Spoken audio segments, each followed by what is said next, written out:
Isso tem que ser entendido como o nazismo brasileiro mesmo. Como é bolsonarismo, aqui ele se manifesta de uma maneira muito clara.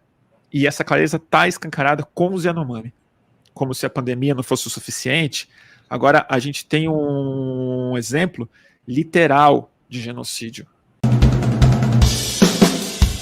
E acho que a gente teve, mais uma vez, a grande sorte mesmo, assim, uma sorte histórica, um grande privilégio de ter o Lula disponível, muito disposto, uma para ganhar a eleição, que eu acho que não teria sido possível praticamente com nenhum outro candidato brasileiro, não consigo imaginar esse nome, mas ele se provou novamente o político mais hábil do país. Em Araraquara teve a sabedoria de governar e tomar o controle da capital novamente. E acho que isso já é o centro do problema que a gente vem enfrentando. Estou muito curioso e uma grande expectativa. Isso é algo que a gente já vinha falando há muito tempo, é uma pauta que para mim sempre foi central, muito subobservada, mas está se revelando muito importante, que é o que o Lula vai fazer em relação à presença do garimpo genocida, do projeto criminoso lá na Amazônia, em que os Yanomami são as vítimas mais imediatas, as mais dramáticas, as que precisam ser socorridas com mais urgência. Mas ele não é simplesmente um projeto genocida, ele é também, mas esse genocídio ele tem um objetivo muito específico, né, que remonta à ditadura militar, que remonta ao colonialismo brasileiro, que é a exploração muito predatória dos nossos recursos naturais, da floresta e da promessa de um país possível naquela região. E eu acho que isso deve definir possivelmente o próximo mês do governo Lula, em relação aos planos que vão ter que ser apresentados, de que maneira, e acho que isso também vai ser um outro desafio, que ali vai ser o primeiro teste se o Lula tem, de fato, o comando das Forças Armadas para além do golpe de Brasília. Né? Se as Forças Armadas vão cumprir as ordens que ele vai dar, que já está dando, para remover os garimpeiros, para fechar o espaço aéreo, para fechar o espaço fluvial, o espaço rodoviário, para sufocar o garimpo e para socorrer os Yanomami. E como a gente sabe, ideologicamente, as Forças Armadas ainda têm essa ideia de que os Yanomami são usados por ONGs internacionais, que é uma mentira que existe uma crise humanitária lá, que eles sempre foram peões na mão de interesses globalistas e tal. Então, acho que essa vai seguir sendo uma pauta muito importante para a gente testar até a democracia brasileira e não simplesmente a capacidade da gente preservar uma reserva indígena. E olha só, ontem mesmo, né, o Lula assinou esse decreto para enfrentar a crise humanitária dos Yanomamis, que justamente estabelece aí, fecha, né, o tráfego aéreo do território indígena Yanomami, com o objetivo de expulsar os garimpeiros ali da região. Então, é um decreto assinado ontem que, como a gente estava falando ontem, né, tem que estrangular a logística. O delegado Saraiva esteve aqui ontem e justamente falava disso, né? Então, quando ele fecha ali os aviões, a chance desse plano dar certo é muito alta, porque lá não tem estradas, né? Tem uma que os garimpeiros abriram, né? A primeira de 150 quilômetros, abertas pelos garimpeiros, mas no restante do território é tudo por avião, que é um grande problema para assistência à saúde, inclusive, né? Então, esse decreto é bem importante, né, Rovai? Sim, sem dúvida, sem dúvida. É uma canetada, né, como a matéria da Fórum destaca, que vale por uma machadada, porque é isso. Você está de avião aí, você vai levar, vai pegar ouro, vai levar equipamento, vai trazer equipamento. Você pode morrer porque a FAB vai abater o teu aviãozinho, amigo. Saiba disso, então. Esteja preparado para enfrentar um avião da FAB no céu. O primeiro avião que derrubarem, tu vai ver, muda a vida. Então, eu espero que não derrubem, espero que não seja necessário, porque tudo que a gente não precisa nessa hora é uma morte de maneira dramática, um avião abatido no céu, e acho que o Saraiva ele coloca em termos muito ideais o que tem que ser feito lá. Tem que esperar ele aterrissar e destruir o avião, tem que botar fogo no avião, tem que tomar esse prejuízo, você quebra o equipamento do cara, você confisca o ouro e mete o cara em cana. Né? Não, isso é o ideal. Agora, quando você dá autorização para abater, você vai no limite para o cara saber que... Não, claro. Você vai dar a ordem de pouso. Se o cara não... Exato. Não atender a ordem... Tentar fugir para a Colômbia, você abate ele antes. Não, isso eu também acho ótimo. Acho que já deveria ter sido feito isso como uma praxe mesmo, né? Assim, eu acho que para isso o exército deveria existir. Porque se você entender o garimpo, que de fato ele é, como o Saraiva ontem explicou muitíssimo bem na fórum, ele é um comércio internacional. Ele pode ser entendido como um inimigo externo, como uma invasão de território brasileiro e como roubo de patrimônio e de recursos nacionais. Né? Invasão de território, invasão de subsolo brasileiro, expropriação de riqueza natural brasileira, de leis, de uma série de coisas. Então não é simplesmente crime convencional, é inimigo externo. Então é para isso que a gente tem Tucano no ar, é para isso que a gente tem avião militar no ar, é para isso que a Embraer faz caça, basicamente. Então, assim, eu espero que não seja necessário, mas se necessário for, é muito melhor do que o que vinha acontecendo, porque uma coisa não me furta de falar aqui.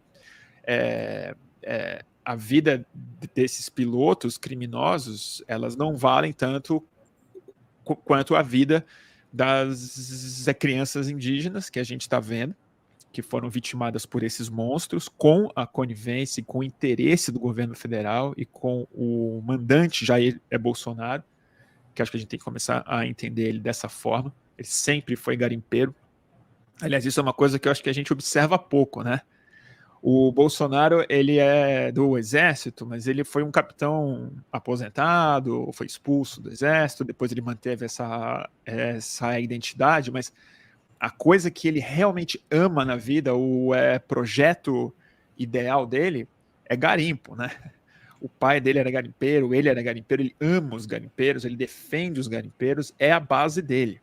Do mesmo jeito que você fala que o Lula é metalúrgico, é trabalhador, né? Então ele tem essa raiz real dele, ele sempre vai se importar com a vida de pessoas que tiveram a trajetória dele. O Bolsonaro é um garimpeiro, é um parasita, é um cara que quer dinheiro fácil, é um cara que quer ouro do chão e que entende que índio é um ser inferior, né? E que aliás, eu acho que é a grande prova, na verdade, de que ele é nazista, né? Assim, de que ele é um nazismo brasileiro, se prova na relação que o Bolsonaro tem, na ideia que o Bolsonaro tem dos nossos povos originários.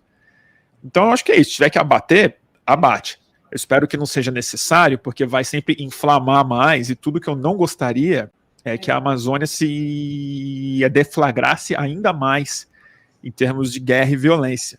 Né? Então, eu acho que ele vai ter um grande desafio com essa situação. Eu acho que a tragédia Yanomami, ela ao mesmo tempo esclarece para o mundo todo, e acho que o governo e a Rede Globo e os veículos grandes e pequenos do mundo, todos estão muito certos de expor isso ao máximo, de botar um perfil muito importante em cima do que está acontecendo, para ficar claro que uma atitude drástica precisa ser tomada na Amazônia, e que se acontecerem essas situações muito drásticas, elas estarão sendo tomadas por razões humanitárias e ambientais.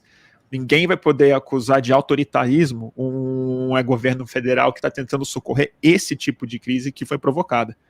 E é por isso que eu falo que com tudo que aconteceu, vamos lembrar que nesse mês ele começou com o Lula subindo a rampa com o cacique Raoni, né? Exato. Foram vários representantes de várias áreas, mas assim, na minha visão ali, a coisa mais forte mesmo foi a presença do cacique Raoni. por ele ser quem ele é, pela idade que ele tem, pela importância que ele teve na organização dos povos indígenas, mas pela centralidade do que os povos indígenas hoje representam no país e no mundo todo.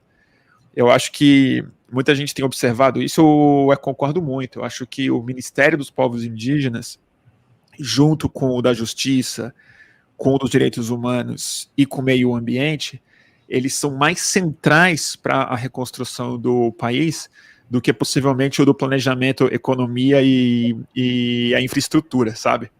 Porque o que eu sinto mesmo, você estava pensando nisso ontem um pouco, na economia, a gente tem uma diferença colossal entre Paulo Guedes e Fernando Haddad. A gente não precisa nem explicar muito. Um está indo para um lado, outro está indo para o outro, radicalmente diferente. Mas a gente precisa reconhecer também que na economia, a margem de manobra que os governos têm no neoliberalismo, ela é muito mais estreita. Né? O Haddad não vai sair estatizando tudo, não pode expropriar, não vai aumentar muito o imposto de bilionário e tal. E o Paulo Guedes não conseguiu vender a Petrobras inteira, não conseguiu fazer tudo o que ele queria fazer, porque tem uma margem limitada.